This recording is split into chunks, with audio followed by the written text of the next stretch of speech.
नमस्कार, मैं डॉक्टर इंदु यादव, स्त्री एवं प्रसूति रोग विशेषज्ञ। आज हम लोग एक बहुत ही इम्पोर्टेंट और बहुत ही सेंसिटिव टॉपिक के बारे में बात करेंगे। बेटियों में जब फर्स्ट पीरियड आता है तो एक तरफ बेटी घबरा रही होती है और दूसरी तरफ पेरेंट्स भी घबरा रहे होते हैं, क्योंकि कई बार क्या होता है, पेरेंट्स ने अपनी बेटी से उतनी खुलकर बात नहीं की होती है, उन्हें पता ही नहीं होता है, वो संकोच करते हैं, शर्माते हैं बेटी को कुछ भी बताने में। और बेटी पीरियड आने पर समझ नहीं पाती है कि क्या उसे करना है। तो आइए इस बारे में हम लोग डिस्कस करते हैं कि आखिर पेरेंट्स को क्या चीजें पता होनी चाहिए और क्या चीजें उन्हें अपनी बेटी को समझानी है। तो देखिए, सबसे पहले तो आपको ये पता होना चाहिए कि जो पीरियड फर्स्ट पीरियड आता है उसको मेनार्की कहते हैं और इसकी एक्चुअल एज होती क्या है। तो फर्स्ट पीरियड आने की यानी मेनार्की की जो सही एज है, यानी किस उम्र पर पहला पीरियड आना चाहिए बेटी को, तो देखिए वो 9 साल से लेकर 12 साल तक है। अगर 9 साल से पहले पीरियड आ जाता है तो कोई ना कोई प्रॉब्लम हो रही है, बच्चे को प्रिकॉशियस प्यूबर्टी की तरफ जा रहा है, यानी प्यूबर्टी पहले आ रही है समय से, तो डॉक्टर को दिखाना है। और 12, 13, 14 साल की हो गई है बेटी, अभी तक पीरियड नहीं आया, तो जरूर घबराने की बात है, आपको डॉक्टर से कंसल्ट करना है। तो पीरियड स्टार्ट होने से पहले कुछ ऐसे चेंजेस आते हैं बॉडी में जिससे आपको पता चल जाएगा कि विद इन अ ईयर या 6 to 8 मंथ के अंदर पीरियड स्टार्ट हो सकता है। क्या चेंजेस होते हैं वो, तो सबसे पहले ब्रेस्ट बर्ड्स यानी जो ब्रेस्ट वाला एरिया है वहां पर गांठ टाइप की महसूस होगी। बच्चा आकर आपको कंप्लेन कर सकता है कि माँ मुझे यहाँ पर पेन हो रहा है या पिताजी मुझे यहाँ पर पेन हो रहा है। तो उसे इग्नोर नहीं करना है। वो पहला सिम्टम होता है कि बेटी उस एज ग्रुप में जा चुकी है जब उसके शरीर में सेकेंडरी सेक्सुअल कैरेक्टर्स आने स्टार्ट हो चुके हैं। नेक्स्ट आता है कि ब्रेस्ट बर्ड्स के अलावा और क्या अगली चीज आएगी, तो पहले ब्रेस्ट बर्ड आता है, फिर उसके बाद प्यूबिक हेयर्स, एक्सिलरी हेयर्स यानी आर्म पिट में उसके हेयर्स आएंगे, प्यूबिक एरिया पे उसके हेयर्स आने, हल्के हल्के हेयर्स आने स्टार्ट हो जाएंगे, तो आप वो चेक कर सकते हैं। ये होने के बाद नेक्स्ट हमारा आता है मिनार्की, तब हमें पीरियड स्टार्ट होता है। तो ये दो चीजें पहले आपको इंश्योर कर लेनी है, क्या बेटी में वो सारे चेंजेस आ रहे हैं या नहीं आ रहे हैं। जैसे 10 इयर्स हो गए, 12 इयर्स की हो गई है बच्ची और अभी तक ये चेंजेस नहीं आए, इसका मतलब है कि कहीं ना कहीं हार्मोनल प्रॉब्लम हो रही है, आपको डॉक्टर को दिखाना है। अब नेक्स्ट क्या करना है कि बच्ची को इन सब चीजों के बारे में आपको धीरे धीरे बताना शुरू करना है।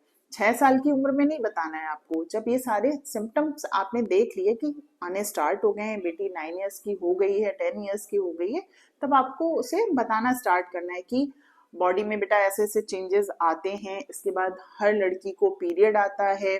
पीरियड जो है कोई बुरी चीज नहीं है, ये शरीर की गंदगी है, एक प्रकार से उसे समझा सकते हैं। जो हर महीने उसको आएगा पीरियड, हर महीने ये गंदगी निकलती है।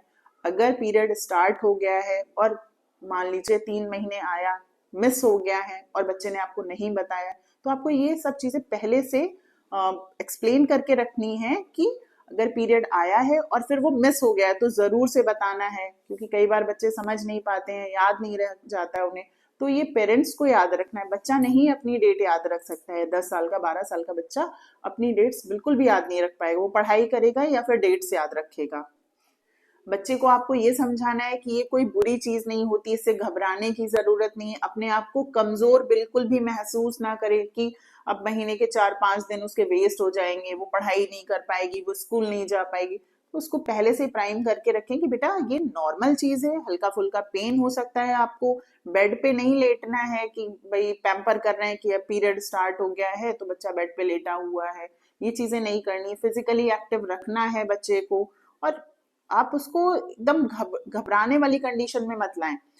ये एक सेलिब्रेशन का टाइम होता है, कई जगह तो इसको सेलिब्रेट किया जाता है। साउथ में देखिए तो वहां पर जब फर्स्ट पीरियड स्टार्ट होता है तो ये सेलिब्रेशन करते हैं वो लोग। तो आपको भी धीरे धीरे ये चीजें उनको समझानी है बच्चे को कि घबराने की बात नहीं है बिल्कुल भी, इसमें स्कूल से छुट्टी लेने की जरूरत नहीं है। अगर पीरियड बहुत हैवी हो रहा है तो आपको ध्यान रखना है कि कैसे उसे मैनेज करना है और कब डॉक्टर की जरूरत पड़ सकती है। पीरियड 3 दिन से 4 दिन से ऊपर जा रहा है तो आप ये कहकर ना टाल दें कि एकदम नॉर्मल होता है, उनकी बेटी को भी ऐसा हुआ था, 10 डेज तक होता था, या हमारे घर में भी ऐसा हुआ था कि 10 डेज तक होता था, 8 डेज तक होता था। ये बिल्कुल भी नॉर्मल नहीं है। अगर पीरियड इतना लंबा चल रहा है तो आपको डॉक्टर से कंसल्ट करना पड़ेगा। बच्चे को हाइजीन के बारे में बताएं कि अगर पीरियड स्टार्ट हो गया है तो कितनी बार उसे पैड चेंज करना है, किस टाइप का पैड यूज करना है ये बच्चा डिसाइड नहीं करेगा, ये आपको डिसाइड करना है। किस तरीके के कपड़े पहनने ये आपको डिसाइड करना है। पीरियड्स में कब मेडिसिन लेने की जरूरत है, अगर बच्चे को बहुत ज्यादा पेन है, बहुत सिवियर पेन हो रहा है, बिल्कुल लोट जा रही है वो बेड पर, तो डॉक्टर को दिखाइए। ऐसा नहीं है कि हाँ सबको पेन होता है इग्नोर कर दिया, ऐसा बिल्कुल भी नहीं करना है। और पीरियड के बारे में खुलकर बात करने की जिम्मेदारी सिर्फ माँ की नहीं है, पिता भी उतना ही जिम्मेदार है। वो बिल्कुल दोनों लोग आप लोग बात करिए, जरूरी नहीं कि सिर्फ माँ ही समझाए, पिता भी उतना ही समझा सकते हैं अपनी बेटी को। ये दोनों लोगों की जिम्मेदारी है। आप धीरे धीरे उनसे बात करें, संकोच करने की जरूरत नहीं है, शर्माने की जरूरत नहीं है। और एक बार में ऐसा ना महसूस कराएं बच्चे को कि ये तुम बहुत बड़ी हो गई हो, अचानक से सारी जिम्मेदारी आ गई है तुम्हारे ऊपर, ये सबके साथ होना है, तुम झेलो ये सब चीजें। इस टाइप से बात नहीं करनी, बहुत प्यार से उन्हें समझाना है। और पीरियड स्टार्ट होने से पहले ही ये चीजें उन्हें समझाई जाए तो ज्यादा अच्छा रहेगा। और जब भी कभी मेडिसिन देने की जरूरत पड़े तो एक दो बार तो चलिए पेन किलर खुद से दे दिया, कोई बात नहीं है, लेकिन हमेशा खुद से ही पेन किलर देते रहें, डॉक्टर से कंसल्ट ना करें। जो ओवर द काउंटर ड्रग्स मिलती हैं उनको ही ले लिया मेडिकल स्टोर से, तो ऐसा बिल्कुल भी ना करें। आप डॉक्टर को दिखाएं और जो दवाइयाँ डॉक्टर प्रिस्क्राइब करते हैं वो दें।